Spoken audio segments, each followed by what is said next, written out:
Hello and welcome to episode 3 of this tutorial. In this episode, I'm going to show you how you can update one single item in your state, in your recoil state. So we have an array which contains some task objects, and those objects have like a flag to indicate whether that task is complete or not. So I am going to, implement this feature in this episode. I want to be able to toggle the completion of a task. So the goals of this episode is to learn how to update a specific item in a recoil item list. So specific item, I mean a specific task in our case. We're going to use recoil state to access that single item and then to toggle the completion of that task. And we're going to apply immutable updates in a very elegant and React-friendly way. So the feature we want to implement is to mark tasks as complete or not. So if you remember, if I take you to the application, you know that inside of the types, I have this flag called completed, which is a Boolean. So it can be true or false, right? I want to be able to toggle that. I want to have a button next to each task rendered by the task list component that allows me to kind of toggle the completion of a task, to mark a task as complete, and and then again be able to revert it. There are some updates that we need to make to the task list component, and I am going to go through the updates here, and then I'm going to implement them. Right now, inside of the task list component, the hook we are using to access this atom is use recoil value, and we know that use recoil value gives us read-only access. But if we want to change those tasks, if we want to be able to toggle the completion of these tasks, we need to use recoil state because that hook gives us read and write access. So the first change is that, as you can see here, we are changing that hook to use recoil state. And of course, we are importing it here as well. And then we have this event handler called toggle task. As you can see, we are receiving the ID of a task, and then we are using the map function on our tasks, atom, which we have captured inside of this variable. And then for the task whose ID matches the ID we have received here, we're going to toggle the completed flag.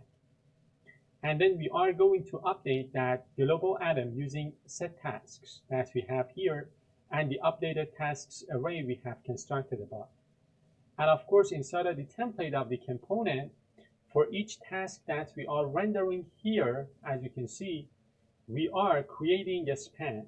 And the click event of that span is going to call that toggle task event handler, passing the ID of the task. And then inside of the span itself, we are rendering the title of the task. And of course, next to each span, I am going to render a button as well. And the unclick event of the button is going to, call that toggle task as well using the ID of that task. So, we are going to have both a button and the click event of the span is going to also call that toggle task. And then in both cases, we are going to pass the ID of the task, and that of course will be toggling the completed flag of the task. So let me go ahead and update the task list component. By the way, I am on this new branch 3.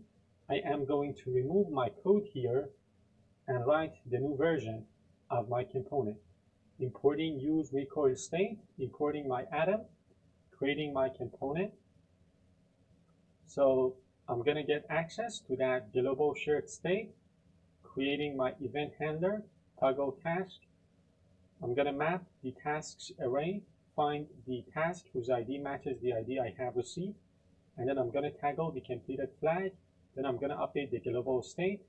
Then for the template, I am going to return span elements inside of those LIs, and the event handler for the click event for that span is going to call that toggle task. And of course, I am going to render a button next to the span as well. And I am going to call that event handler using the button as well. So right now, if I take a look here, you see that I have this button that says done. If I click it, the style is applied here. So take a look at the style here. So the styling that I am going to apply is based on the completed flag of a task, right? So, I mean, if the task is complete, I'm going to apply this style, which is the, let's say the line through. So again, a simple styling, and of course I can, toggle back the completion or the completed flag as well. Of course, by clicking on the span itself, this is going to happen as well. Back to the notes. So we talked about almost everything. So we talked about this, hook that is going to give us access to this tasks array, and we're going to have, the set tasks to update that tasks. It gives us read access and write access. And then we declared this event handler. We kind of talked about this one as well. We're going to, find the task whose ID matches the ID we have received as an input parameter. And then we're going to create a new array called updated task. Immutability is very important. A state is not mutated or changed directly, but rather a new version of the state is created, and then the state is updated using the set tasks. This is something that we need to do using different all the state management libraries kind of tell us to follow this best practice. Never mutate your state directly. Your updates need to be immutable. So you're not going to directly change the state, but rather you're going to update the state in a very immutable manner. You are creating a new version of the state, and then you're going to update that new version. And of course, you can try it out as well. We also saw this in action. So the summary, we learned how to update a single item inside of that array, the array we have for tasks. We implemented immutable logic using the map. We're not directly changing the state. We are creating a new version, a new copy of the array and we're capturing it inside of a variable called updated task, and then we are going to update that state. We use the use recoil state to have full read and write access, and we implemented a task toggling feature using a button and the click event handler of the span element as well. I hope you've enjoyed watching this video. If that's the case, as always, consider giving it a like, subscribe to the channel, and stay tuned for the next episode.